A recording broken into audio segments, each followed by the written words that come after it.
President Dana White, and we're always looking for up-and-coming talent to sign. Back in the day, I used to scout the world looking for new talent, but I haven't done that in years. Now I'm back on the road, I'm looking for fighters, and I'm bringing two of my favorite people with me. Serra won the Ultimate Fighter, and he also became the welterweight champion of the world. He now trains some of the best fighters in the sport out of his gym in Long Island, New York. Dean Thomas is a former UFC fighter and was on the Ultimate Fighter Season 4 with Matt Serra. He's beat some of the best guys in the sport. Serra, Guida, Pulver. He's with the American top team, and he's a black belt in Brazilian Jiu-Jitsu. And he's a lot of fun to hang out with. We're checking out the best restaurants, the coolest places to hang out, having fun, and then going to see some fights. I'm looking for the next Ronda Rousey, the next Robbie Lawler, the next Conor McGregor. I'm looking for future champions. And I'm willing to go to any show, anywhere in the world to find them.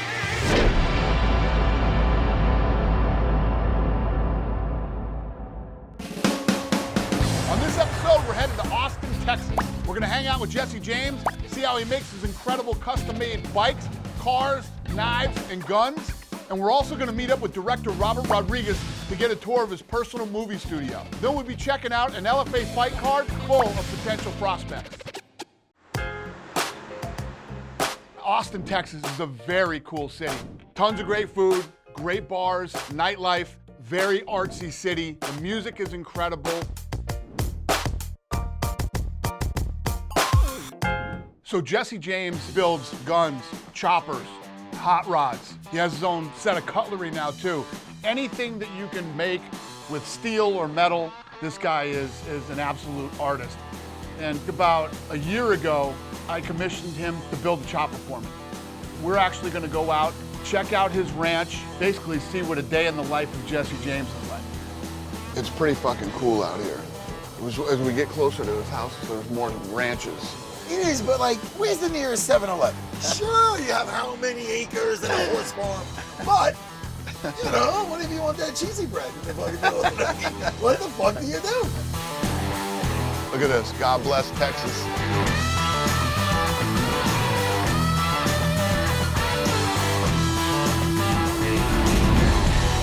What's happening? Good to see you. So this is Matt Serra. What's up, man? How you And this is Dean Thomas. Hey, what's up, Dean? How you doing? We got to meet Jesse James, and what a very interesting guy. I mean, this guy could do it all. Like, out of all, everything I have, any possession, that piece of shit 54 Chevy is my favorite. The seat, I've had it so long, the seat's like an old lazy boy. It's like shaped to my ass.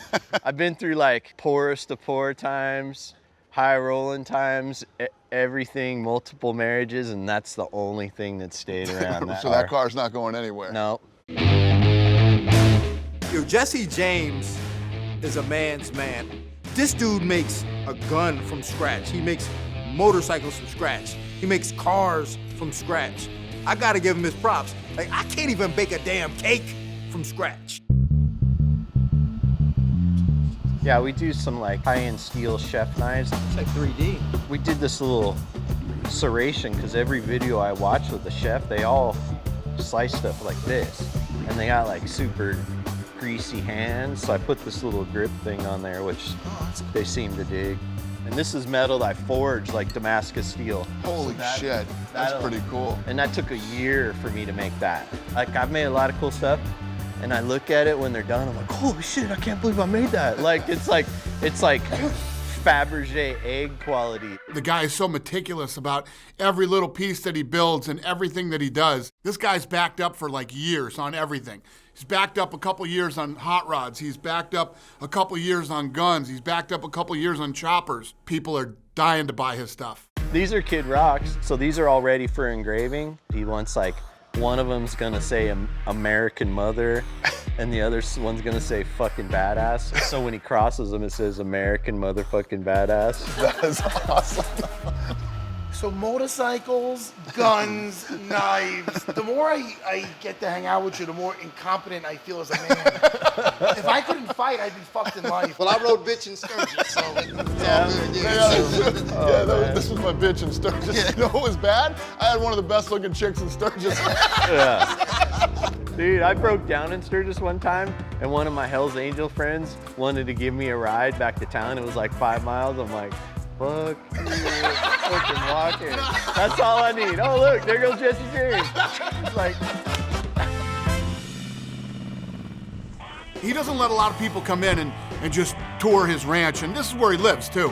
One place he builds guns, another place he builds cars, and another place he builds motorcycles and knives. We're very fortunate that we get to go check all these places out. That's the coolest looking dog I've ever seen in my life. start with about 12 pieces, and I'll forge weld it and then cut it, keep adding and adding till it's over 1,000 layers. So I'll start this thing up. I failed wood shop because Mr. fucking Tellini said how the kid sliced his thumb off the last year. I go, yeah, okay. That's the last thing I ever built was a fucking half a birdhouse. I don't fuck around with anything. Oh, some shit coming out of there. Oh my God. I don't know if I've ever felt anything that hot. Like, I think I got up to the as close as I could possibly get without my eyelashes starting to flame up. Man, I could never work under them conditions like he does.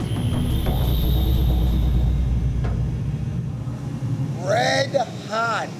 The opposite of your stand-up. Red hot. Smoking. You can tell he's in his element. You saw like how he was like, I gotta go, and then he just went right into it. I'd imagine you gotta fucking pay attention when you're fucking with that shit. One wrong move and you're fucked up for life. He showed us how he forges metal. Not only does he make the gun, he makes the metal that makes the gun.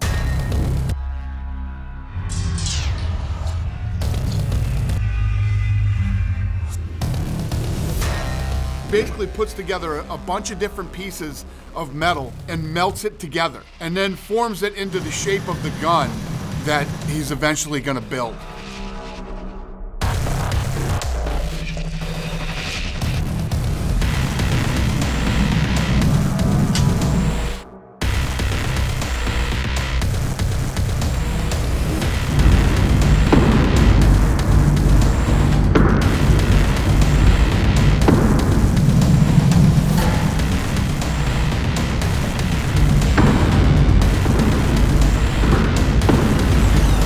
Now it's one piece.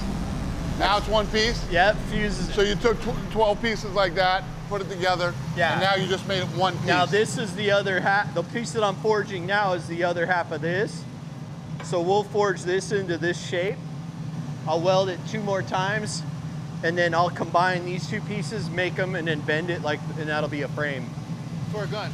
Yeah. That's a gun. That's fucking crazy. He made a gun for the president, and it says 45th President of the United States, Donald Trump. It's so badass. The wood on the inlay, his letters in the 45th, that's one of George Washington's 13 original chestnut tree woods from the Mount Vernon estate. So having Trump's letters inlaid with George Washington's wood. That's fucking crazy. I train JKD, Jeet Kune Do, and Muay Thai, and the first thing they teach you, don't ever go down on the fucking ground. Like if you have to run away from someone to keep from going on the ground, it says you cut your chances of winning by 50% as soon as you hit the ground. The exact opposite of your Matt's a jiu-jitsu guy. Yeah, it's all good, but I got the title with my fist, so it's all right. Jesse James is a very laid-back guy. His wife was very nice. She was walking around, she had a monkey on her head. She was telling us how she had to change the monkey's diaper. And very cool experience and very just down-to-earth people. Thank you very much for your time and your hospitality, man. Thank you. Yeah, man. Yep. Thank you. Nice meeting you. Yeah, So man. awesome. Pleasure. Backloaded. Yeah, I fucking, I tried to pants him. I got it tied up. Too smart. I'm looking forward to going to Robert Rodriguez's place, man. I'm a movie buff. Did you ever see Alita? I didn't Yes. see it. Saw Seen the it movie. recently. I saw it the day it came out. It's fucking awesome. Fucking the set of Alita, the whole city is in his backyard. I'm actually a huge fan of Robert Rodriguez's work, and he has the biggest sound stage on earth in Austin, Texas.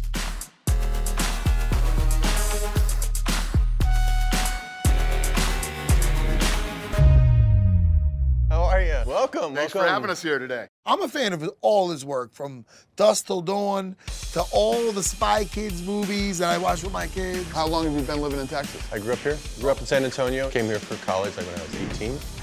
And never left. I loved it. So I started doing my movies out of here and decided just to keep the business here, build up the film community around me. And I heard that the bar you used for the Alita fight scene was the same from Dusk Till Dawn? Or Yeah, no? you want to check it out? Yeah, oh, 100%. Go check it out. Oh, I'm having a nerdgasm. I'm just so excited. I'm sorry, Robert. He gave us a tour and he gave us some insight and some behind-the-scenes stuff on some of my favorite movies. So I got my own bar. From Dusk Till Dawn, the vampire movie, the bar was called the Titty Twister.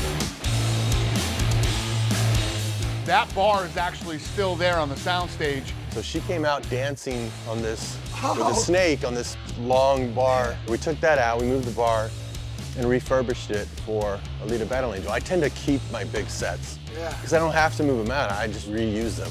They just changed it up a little bit for the movie Alita, where the big fight scene happens. Okay, so when you drove up, it's a white building normally. I aged the backside to just have as a set. So this is where Bruce Willis takes the balls in Grindhouse. This is where Machete fights Seagal. And I always pointed the camera this way. Well, now I point it that way because after Alita, the parking lot is now a full city set. It's got a lot of detail because it's real. This is real concrete, this is real plaster. Right. This thing will last 15 years. And it just helped give more reality to it. He has all kinds of props and memorabilia from all his movies. He brought out the actual Predator mask. We have our whole factory here. We make all our own props. It's weird, he looks just like Danny Trejo. Oh, jeez. my goodness. So bizarre. In Desperado, one of the mariachis has these 2 mini machine gun cases, and the shells actually come out. Back then, they couldn't do that stuff digitally. So you had to have real shit that shot.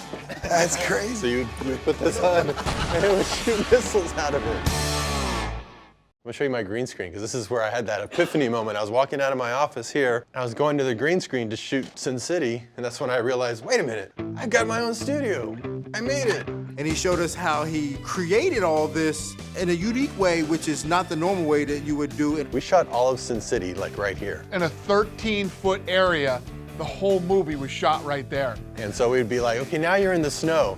And we'd have a wind machine on them. And now you're in a car, and we'd give them a steering wheel. They're literally just holding a steering wheel. They never drove a car. They were never sitting in a prop car. Imagine you're not having to move to another location. You're just all right there. For the acting, they could be in the moment, play that character, not have to go sit in a trailer for hours while you get the next thing set up. That's very cool. Yeah. I mean, you can only imagine if you're a fighter, you go in and you fight. Imagine if they break every minute. Okay, go in an hour, come back. I mean, you'd be so out of the headspace. And when you're looking for the next action star, Oh, no, he fucking did it. boy is right here. He did it. Boy is right here. You get catfished. I don't even know if that's him. Hold on a second. I knew that Dean had headshots, but I thought he'd have enough scruples not to break it out. When you ready for the next action star, your boy is ready. Dean Thomas is still looking for his big break. Want me to take this shit off your wrist? I'm okay, I'm sorry.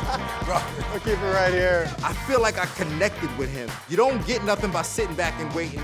And if my son is watching, I went for it, boy.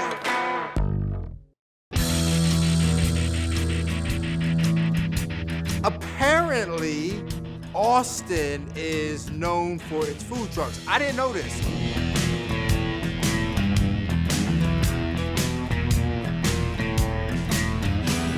So we're supposed to show up to work on this food truck at a certain time. Matt Serra was way late. Listen, there's 3 sides, 4 sides to every story. But I was a little late. Was it my fault? No. How you doing? I'm Dana. Nice to meet you. Hey, Teddy. Welcome to Austin. Thank And you. We have a long history with food trucks, and Austin was really instrumental in the food truck craze that swept the nation. Back in the day, food trucks always went to the people. Guys in Austin said, hey, if our food's good enough, the people will come to us. Have over 2,000 food trucks in Austin. No shit. It's unbelievable how far food trucks have come.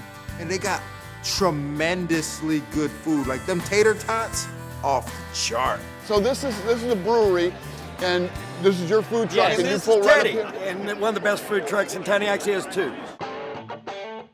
We do sort of like Pan-Asian inspired fried chicken, wings, sides. Teach us how to cook. We're ready. All right, our pleasure. Yeah, cheers. My brother. So Dean and I start working. I start cooking the food, and Dean starts serving the food to the people. You got the wings and the tater tots, my brother?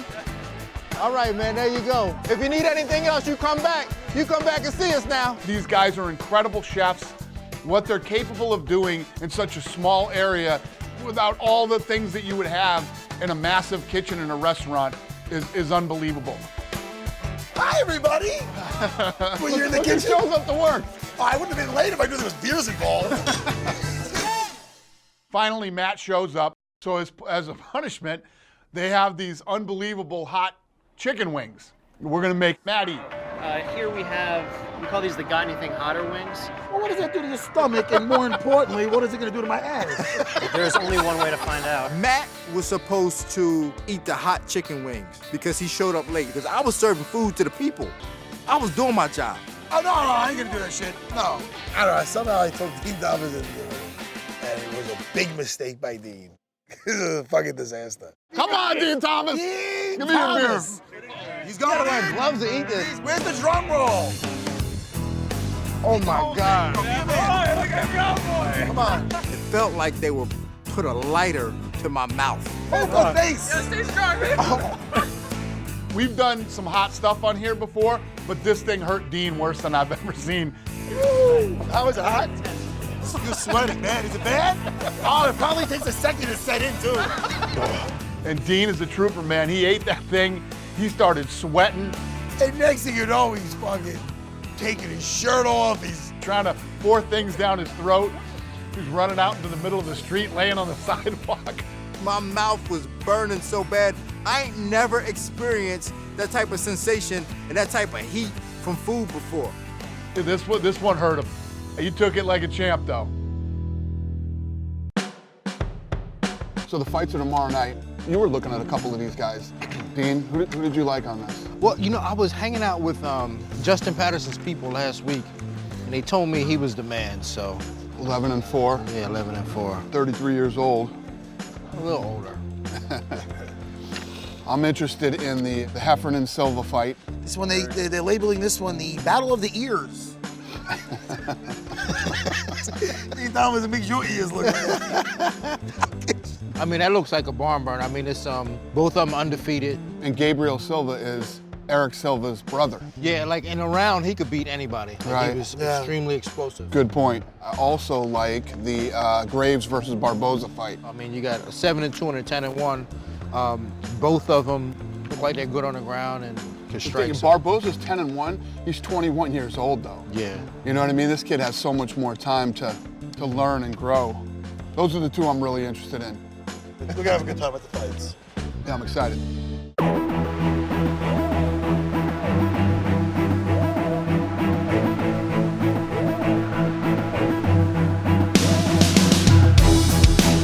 I enjoy the LFA. I enjoy all their shows. Ed Suarez is the promoter, and he always puts on a good show.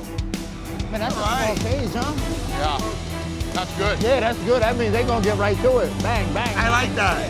The very first fight that we watched was between Kalin Hill and Jonathan Patti. I saw them, they were very nervous because I think Dana was there, and there was a lot of stress and tension among these guys. Let's see what he's got, man. He's trying to throw out. Look at him. I think he has the memo that you hear, Dana. Oh, there you go, there you go. When we go out and do these shows, it's so good for these younger kids to have this kind of pressure this early in their career. When you know that somebody's there watching and you might get the opportunity that can change your entire life. You know, there's a different sense of nervousness that you get when you go into a fight like that. And I could see it on this kid. I could feel it. That's better, that's better. Stronger.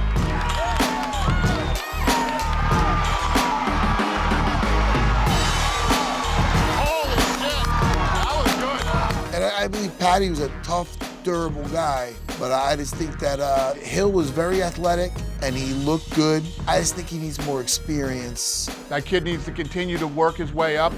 We actually might see him someday. We need more beers. We want some more beers. Oh, you heard me?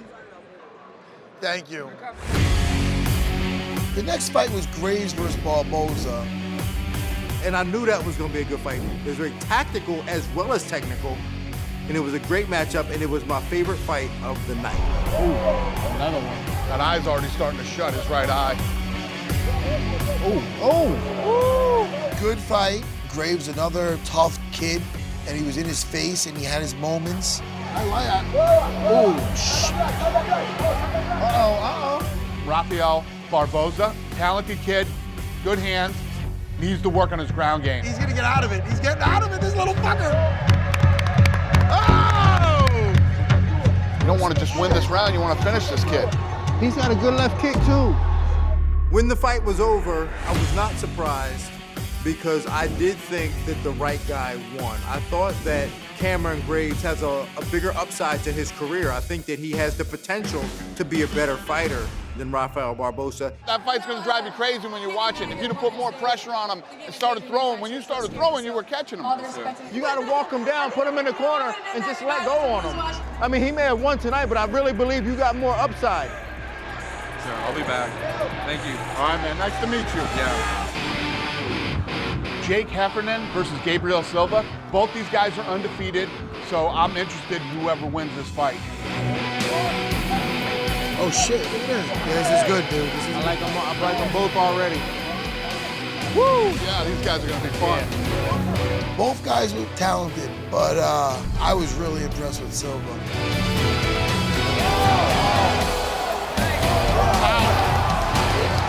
Fucking nice. Silva was a beast, man. He had some power. He looked good.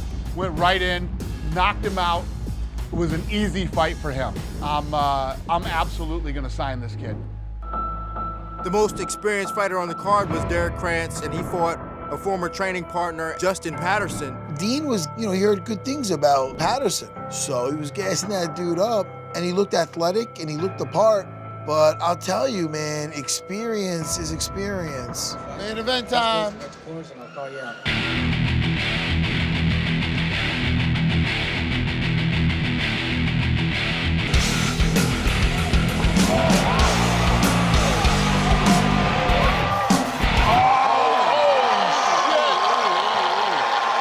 France won by spectacular finish.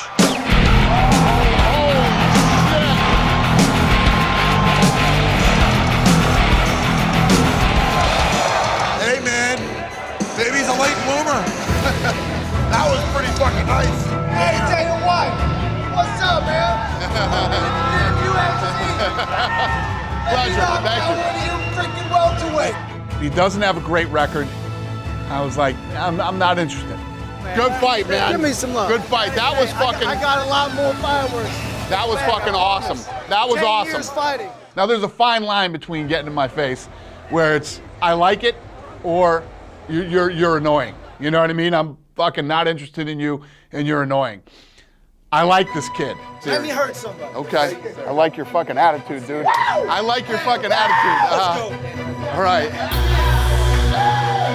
I go over to Gabriel Silva to let him know you're in the UFC. Congratulations. You want to fight in the UFC? For sure. Let's do it. Congratulations, man. Great fight. You look good. Great fight, great record. We're excited. Thank you. We'll get you signed up next week. All right? All right, welcome to the UFC, man. Congrats, you guys. Good for him. I think this is a great signing, and I think he's going to be a really good asset to the UFC. Where's that kid from the last fight? Oh, Krantz? Yeah. This one. So listen, I'm gonna be honest with you. You're 31 years old, makes no fucking sense whatsoever. I love your fucking attitude. I'm gonna bring you into town. I love your attitude, kid. I don't know what to say right now. I'm freaking out, dude. I'm ready to fight again. This kid's gonna get an opportunity to fight. I like his attitude, and I'm curious to see what he can do. Love you, Dana. Austin, Texas is incredible. If you've never been, you have to go check it out. We were very lucky we got to hang out with Jesse James. We got to tour Robert Rodriguez's soundstage. We went to great fights, and we were able to pick up 2 unbelievably talented fighters, and I'm looking forward to see what they can do in the UFC. Hey! That was fun.